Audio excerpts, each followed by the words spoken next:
Hi friends, welcome to my YouTube channel. ఈ video నందు వివిధ పోటీ పరీక్షల్లో ఘనము లేదా సమఘనం నుంచి ఏ విధమైనటువంటి క్వశ్చన్స్ వస్తున్నాయి, అలాగే వాటి యొక్క సాధనలను ఏ విధంగా తెలుసుకోవచ్చో ఈ వీడియో నందు నేర్చుకుందాం. ముందుగా ఒకసారి స్క్రీన్పై గమనించినట్టయితే ఈ వీడియో నందు మనం నేర్చుకునేటువంటి క్వశ్చన్స్ ఒకసారి చూడండి. మొదటిదేమో ఈ విధంగా మొత్తం ఈ వీడియో నందు 5 క్వశ్చన్స్ను నేర్చుకుంటాం. అలాగే ఈ సమఘనానికి సంబంధించినటువంటి సూత్రాలను ఒకసారి గుర్తు చేసుకుందాం.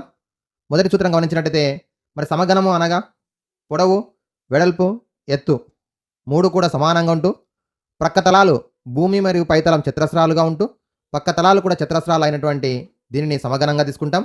ఇందులోపల మనకి ప్రక్కతలాలు 4 ఉంటాయి. భూమి మరియు పైతలం మొత్తం కలిపితే 6 చతురస్రాలుగా ఉంటాయి. మరి ఘనం యొక్క భుజం పొడవు ఏ అనుకున్నట్టయితే పొడవు, వెడల్పు, ఎత్తు 3 కూడా సమానంగా ఉంటాయి. కాబట్టి మూడిటి యొక్క పొడవులు ఏగా తీసుకుంటాం. మరి భూమి చతురస్రాకారంగా ఉంటుంది కాబట్టి చతురస్ర వైశాల్యం A² అవుతుంది ఫస్ట్ది. అలాగే ప్రక్కతలాలు 4 చతురస్రాలు ఉంటాయి కాబట్టి ప్రక్కతల వైశాల్యం 4A². సంపూర్ణంగా 6 తలాలు ఉంటాయి కాబట్టి సంపూర్ణ తల వైశాల్యం 6A² అవుతుంది.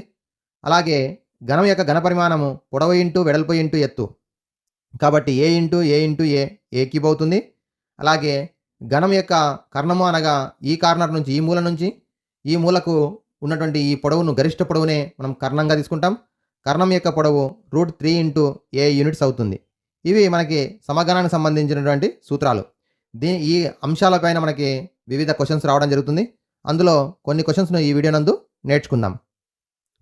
భూవైశాల్యం A², ప్రక్కతల వైశాల్యం 4A², సంపూర్ణతల వైశాల్యం 6A², ఘనం యొక్క ఘన పరిమాణం A³ కర్ణం యొక్క పొడవు √3 ఇంటూ ఏ యూనిట్స్. మొదటి క్వశ్చన్ చూడండి. ఒక ఘనం యొక్క సంపూర్ణతల వైశాల్యం 96 చదరపు సెంటీమీటర్లు అయినా దాని ఘన పరిమాణం ఎంత? ఘనం యొక్క సంపూర్ణతల వైశాల్యానికి సూత్రం 6A². అడిగిందేమో ఘన పరిమాణం V = A³. ఘన పరిమాణం A³ తెలుసుకోవాలంటే భుజం పొడవు ఏ కావాలి. కానీ ఇచ్చింది 6A² 96 ఇచ్చిండు. 6 గుణిస్తుంది రెండో వైపుకి వస్తే భాగిస్తుంది. కాబట్టి A² 96/6 భాగించినట్టయితే 6 1 6 6 16 వచ్చింది. భుజం పొడవు A √16 అనగా 4 సెంటీమీటర్లు అవుతుంది. ఘనం యొక్క భుజం పొడవు 4 సెంటీమీటర్లు. అడిగింది ఘన పరిమాణం కాబట్టి A³ అనగా 4 ఇంటూ 4 ఇంటూ 4 4 4 16 16 4 64 ఘనపు సెంటీమీటర్లు అవుతుంది.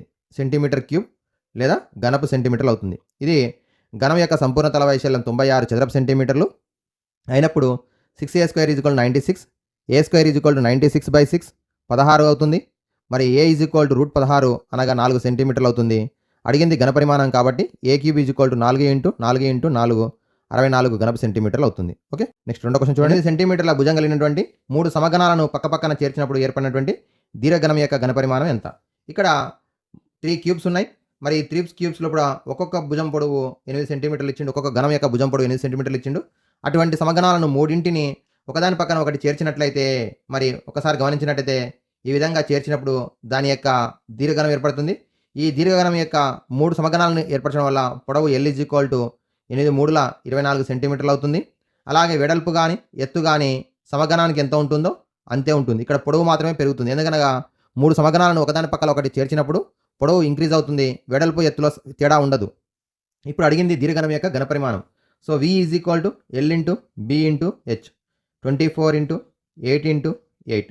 సో 24 8ల ఇంటూ చేస్తే 8 4 32, 8 2 16 19 ఇంటూ 8 8 2 16, 8 9 72 73, 8 1 8 15 1536 ఘనపు సెంటీమీటర్లు లేదా సెంటీమీటర్ క్యూబ్ అవుతుంది. ఇక్కడ అడిగింది ఘన పరిమాణం కాబట్టి ఈ విధంగా ఇచ్చినటువంటిది ఘనం ఇచ్చిండు. మరి 3 సమఘనాలను ఒకదాని పక్కన ఒకటి చేర్చినప్పుడు కొత్త ఆకారం దీర్ఘఘనం ఏర్పడింది.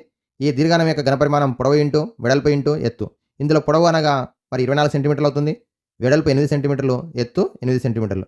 మరి మూడింటి యొక్క లబ్ధము 1536 ఘనపు సెంటీమీటర్లు అవుతుంది. ఒక సమఘనం యొక్క ప్రతి అంచును రెట్టింపు చేసిన ఏర్పడు సమఘనం యొక్క ఘన పరిమాణం మొదటి సమఘనం పరిమాణంకి ఎన్ని రెట్లు ఉంటుంది? ఒక సమఘనం యొక్క భుజం పొడవు ఏ అనుకుందాం. మరి దాని యొక్క ఘన పరిమాణం V = A³ అవుతుంది. ఇప్పుడు ప్రతి భుజాన్ని లేదా ప్రతి అంచును కూడా రెట్టింపు చేస్తున్నాం, డబల్ చేస్తున్నాం.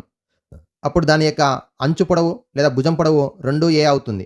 ఇప్పుడు ఈ సమఘనం యొక్క ఘన పరిమాణం V2 రెండవ ఘన పరిమాణం ఎంత అవుతుంది అంటే భుజం పొడవుకు ఘాతం 3 అనగా 8A³ అవుతుంది. మొదటి ఘనం యొక్క ఘన పరిమాణం A³, రెండవ ఘనం యొక్క ఘనపరిమాణం అంచును డబల్ చేసినప్పుడు వచ్చినటువంటి ఘనం యొక్క ఘనపరిమాణం 8a³ అయింది. ఇప్పుడు మన క్వశ్చన్ ఏంటి అంటే మొదటి దాంతో పోల్చినప్పుడు ఎన్ని రెట్లు పెరుగుతుంది? 8 రెట్లు పెరుగుతుంది. Option B is the correct option. 1728 ఘనపు సెంటీమీటర్ల ఘనపరిమాణం కలిగినటువంటి 3 సమఘనాలను పక్కపక్కన చేర్చినప్పుడు ఏర్పడు దీర్ఘఘనం యొక్క ఘనపరిమాణము సంపూర్ణతల వైశాల్యము కనుమనము లేదా ఎంత? ఇక్కడ ఘనం యొక్క ఘనపరిమాణం 1728 ఇచ్చిండు. ఇది a³ అవుతుంది. భుజం యొక్క పొడవుకు మరి 3వ ఘాతం తీసుకున్నట్టయితే అది ఘనపరిమాణం అవుతుంది. ఘనపరిమాణం 1728 ఘనపు సెంటీమీటర్లు ఇచ్చిండు. మరి అటువంటి సమఘనాలను మూడింటిని పక్కపక్కల చేర్చినట్లయితే ఏర్పడు దీర్ఘఘనం యొక్క ఘనపరిమాణము మరియు సంపూర్ణతల వైశాల్యం రెండు తెలుసుకోవాలి. మరి ఇక్కడ దీర్ఘఘనం యొక్క ఘనపరిమాణం మూడింటిని పక్కపక్కల చేరుస్తున్నాం. మరి ఇప్పుడు ఇక్కడ సాల్వ్ చేసేటప్పుడు చూసినట్టయితే దీన్ని డైరెక్ట్గా కూడా ఆన్సర్ చెప్పవచ్చు. 3 దీర్ఘఘనాలను పక్కపక్కల చేర్చినప్పుడు ఘనపరిమాణాలు మొత్తం ఎంత అవుతుంది అంటే డైరెక్ట్గా 3 × 1728 చెప్పవచ్చు. ఎందుకనగా ఘనపరిమాణాల లోపల మూడింటిని కలిపితే కొత్త ఆకారంలో ఘనపరిమాణంలో మార్పు రాదు. పొడవు వెడల్పులు మారుతాయి కానీ మారినప్పటికీ ఘనపరిమాణంలో తేడా రాదు. చూద్దాం ఒకసారి. అయితే సంపూర్ణతల వైశాల్యంలో మాత్రం మార్పు వస్తుంది.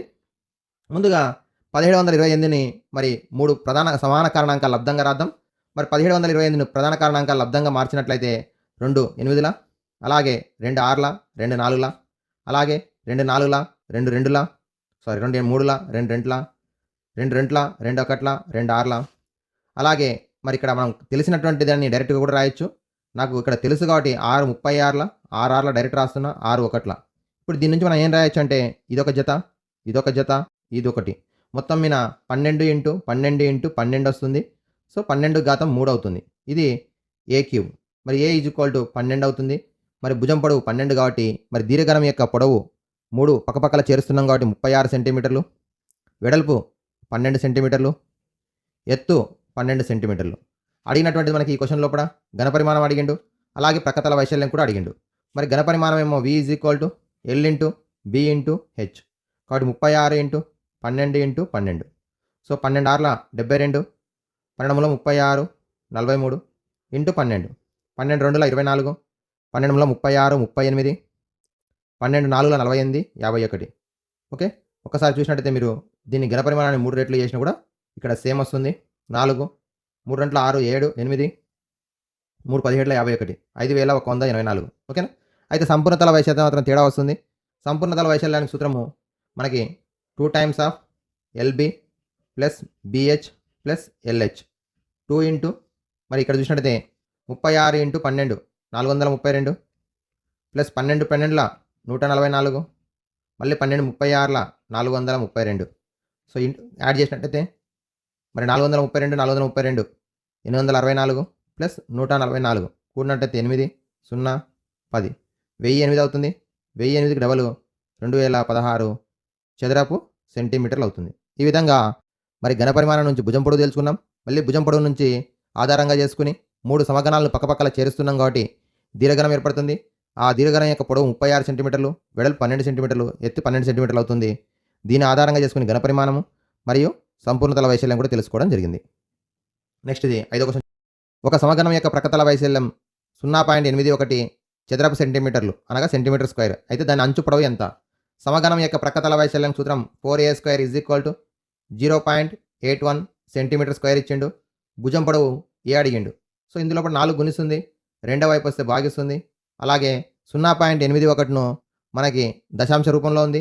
మరి అకరణీయ సంఖ్య p/q రూపంలోకి మార్చినట్టు 81/100 అవుతుంది. మరి 4 గుణిస్తుంది, రెండో వైపు వస్తే భాగిస్తుంది కాబట్టి 1/4 రాస్తాం. ఇప్పుడు 81/400 అవుతుంది. ఇందులో కూడా ఏ స్క్వేర్ ఉంది. ఇది మనకి భుజం పొడవు ఏ అంటే √81/400 రాసుకుంటాం. 81 యొక్క వర్గమూలం 9, 40 యొక్క వర్గమూలం 400 యొక్క వర్గమూలం 20, 9/20 ఇది మనకి అలాగే 2తో భాగించినట్టయితే ఇది 9/20 వచ్చింది. ఇది భుజం పొడవు అవుతుంది. మరి ఇది భిన్న రూపంలో ఉంది. ఒకవేళ 9/20 ఆన్సర్ ఉంటే అదే అవుతుంది ఆప్షన్లో కూడా.